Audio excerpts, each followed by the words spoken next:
இந்த ஈஸியாக ஹெல்த்தியான சைட் டிஷ் பண்ணுறதுக்கு நான் 1/2 கப் அளவுக்கு சிகப்பு காராமணி பயிரை நைட்டே ஊற வச்சுட்டேன். அதை வந்துட்டு நல்லா கழுவிட்டு இப்போது அதுக்கு 1 கப் அளவுக்கு தண்ணி சேர்த்துட்டு அது கூடவே தேவையான அளவுக்கு உப்பு சேர்த்துக்கிறேன். சேர்த்துட்டு ஒரு ப்ரெஷர் குக்கரில் வச்சு 4 விசில் விட்டு எடுத்துக்கலாம்.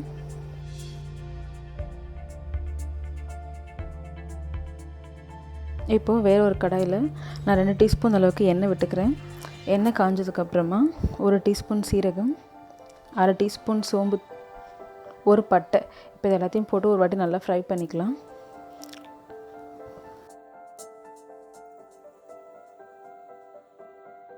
இது ஃப்ரை ஆனதுக்கப்புறமா நான் ஒரு வெங்காயத்தை பொடியாக கட் பண்ணி சேர்த்துக்கிறேன். சேர்த்துட்டு அது நல்லா கொஞ்சம் சாஃப்ட் ஆகிற வரைக்கும் வதக்கிக்கலாம். வதக்கும் போதே தேவையான அளவுக்கு உப்பும் சேர்த்து வதக்குங்க. வெங்காயம் சீக்கிரமாக வதங்கிடும். வெங்காயம் நல்லா சாஃப்டாக வதங்கினதுக்கப்புறமா நான் 1 டீஸ்பூன் அளவுக்கு இஞ்சி பூண்டு பேஸ்ட் சேர்த்துக்கிறேன். இஞ்சி பூண்டு சேர்த்து அதோட பச்சை வாசனை போகிற வரைக்கும் நல்லா வதக்கிக்கலாம். இப்போ 1/2 டீஸ்பூன் அளவுக்கு காரப்பொடி, 1/2 டீஸ்பூன் அளவுக்கு கரம் மசாலா சேர்த்து ஒரு 2 நிமிஷத்துக்கு அப்படியே இந்த வெங்காயத்தை கூட ஃப்ரை பண்ணிக்கலாம்.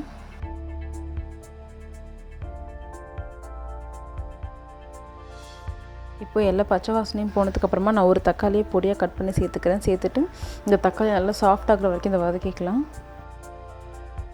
இப்போ பார்த்திங்கன்னா தக்காளி நல்லா சாஃப்டாகி மசாலா எல்லாம் நல்லா ஒன்றா கலந்துருச்சு. இப்போ நம்ம வேக வச்சுருக்க காராமணி பயிரை அந்த தண்ணியோடு சேர்த்து ஊற்றிக்கிறேன். ஊற்றி நல்லா கலந்து விட்டு ஒரு 5 நிமிஷத்துக்கு மீடியம் டு ஹை ஃப்ளேமில் வச்சு இதை குக் பண்ணிக்கலாம்.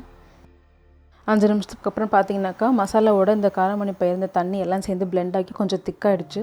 இப்போ தொட்டு சாப்பிட்ற பதத்துக்கு ஓரளவுக்கு திக்காக இருக்குது. இப்போ அதை அடுப்புலேருந்து இறக்கிடலாம். அவ்வளோதான். ரொம்பவே ஈஸியான ஒரு சைட் டிஷ் ரெசிபி அண்ட் ரொம்பவே ஹெல்த்தி இது. ஸோ கண்டிப்பாக ட்ரை பண்ணி பாருங்கள். தேங்க்ஸ் ஃபார் வாட்சிங்.